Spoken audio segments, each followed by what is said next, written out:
Assalamualaikum warahmatullahi wabarakatuh. Perkenalkan, nama saya Lela Sari dari semester 3A. Di sini saya akan mereview kembali materi mata kuliah hukum pidana lanjutan yang telah disampaikan oleh Ibu Profesor Dr. Hajah Heni Nureni SMH beserta asisten dosennya yaitu Bapak Dr. Emreni Yadidayandi SMH. Pada kesempatan kali ini saya akan mereview bab 2 yaitu penyertaan.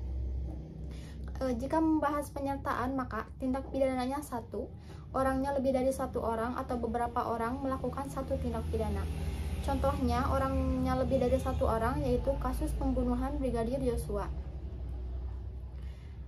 Kemudian itu dibahas pada buku 1 bab 5 pasal 55 sampai 62. Kemudian ada 5 kategori bentuk penyertaan. Yang pertama, Jai di Het Plehen, yaitu yang melakukan. Yang kedua, Jai di Het Dun Plehen, yaitu yang menyuruh atau yang melakukan. Yang ketiga, Jai di Het Meden Plegen, yaitu yang turut serta melakukan. Yang keempat, Jai di Het It Locking, yaitu yang membujuk atau yang menggerakkan. Yang terakhir, Jai di Het Mede Flegheid, yaitu yang membantu melakukan. Kemudian penggolongan penyertaan ada 2, yaitu menurut KUHP dan doktrin. Menurut KUHP dari 1 sampai 4 adalah golongan pelaku.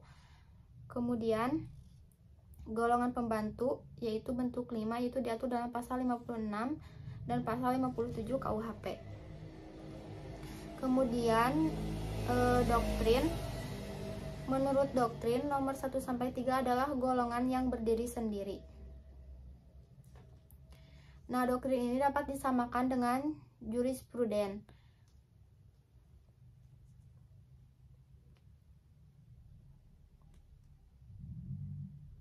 Kemudian bentuk ke-1 yaitu ada player, yaitu pelaku yang melakukan tindak pidana. Dalam hal ini dapat dikategorikan sebagai pelaku tunggal atau dapat juga sebagai pelaku jamak.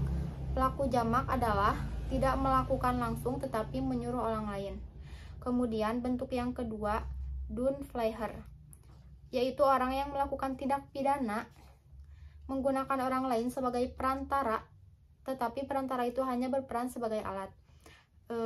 Dengan demikian, Dun Player mempunyai 2 ciri, yaitu ada yang pertama, ada 2 pihak, yaitu pelaku langsung atau manus ministra dan pelaku tidak langsung atau manus domina. Kemudian dalam Dun Plegen terdapat unsur, yaitu yang pertama, alat yang dipakai adalah manusia.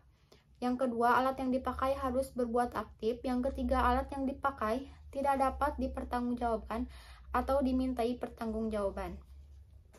Kemudian ada 5 penyebab tidak dapat dimintai pertanggungjawaban pidana terhadap orang yang disuruh. Yang pertama, tidak sempurna pertumbuhan jiwanya, ada pada pasal 44. Yang kedua, adanya keadaan yang memaksa, yaitu pada pasal 48. Dan yang ketiga, ada perintah jabatan yang tidak sah, yaitu pasal 51 ayat 2.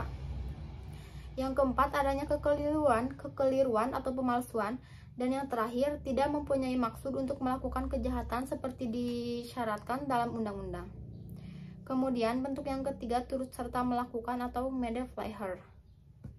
KUHP tidak memberikan definisi tentang MPT, memberikan pengertian bahwa orang yang turut serta ialah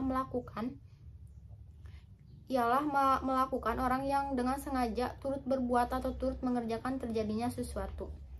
Nah, syarat-syarat turut serta melakukan ada 2, yaitu ada kerjasama secara sadar. Kerjasama di sini harus ditujukan pada suatu perbuatan yang berupa kejahatan. Dan yang kedua, ada kerjasama secara fisik. Kerjasama di sini merupakan suatu delik yang ditujukan pada suatu akibat, yaitu adanya perbuatan yang berupa kejahatan dan perbuatan tersebut diatur dalam undang-undang. Kemudian bentuk keempat, yaitu penganjur atau it locking, yaitu orang yang menggerakkan orang lain untuk melakukan suatu tindak pidana dengan menggunakan sarana-sarana yang ditentukan oleh undang-undang. Mungkin sekian review dari saya, mohon maaf bila ada kesalahan. Wassalamualaikum warahmatullahi wabarakatuh.